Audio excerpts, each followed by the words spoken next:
How's everybody doing? Hello, everybody!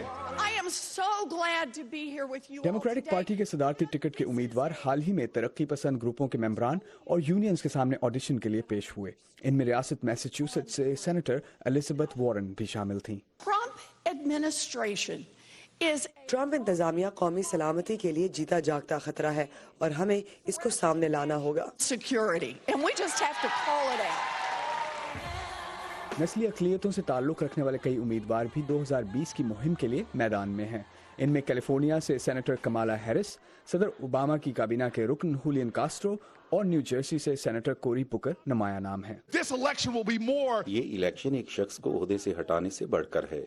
ये America के लिए नया दौर होगा जहां ख्वाब महज अल्फाज और तरानों तक महदूद नहीं बल्कि हकीकी मानी रखते होंगे। साल 2016 की इंतखाबी मुहिम का एक जाना पहचाना चेहरा वर्मोंट से सेनेटर बर्नी सैंडर्स भी हैं।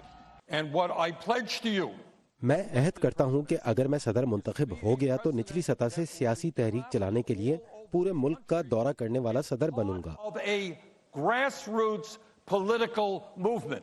रायामा के हालिया जायजों में सैंडर्स साबिक नायब सदर जो बाइडन के बिल्कुल पीछे हैं, जिन्हें बाज लोग इंतखाबी मुहिम में सबसे आगे समझते हैं।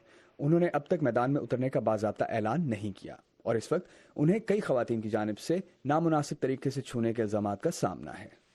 तज्ज़ियाकार बिल स्विनी कहते हैं डेमोक्रेटिक हल्के अभी से उम्मीदवारों को परख रहे हैं। डेमोक्रेटिक वोटर दरअसल दो मौज़ूआत पर उम्मीदवारों को परख रहे हैं। सबसे अहम ये कि वो अमेरिका के लिए क्या पॉलिसी तजवीज़ करते हैं और दूसरा ये कि आया उनकी शख्सियत 2020 के इंतखाबात में ट्रंप को शिकस्त दे पाएगी।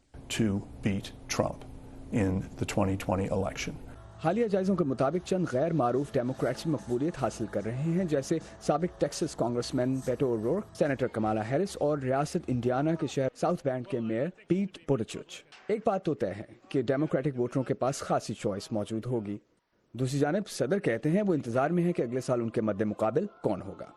जिम मलोन की रिपोर्ट के साथ अमान अजहर, वॉइस ऑफ अमेरिका।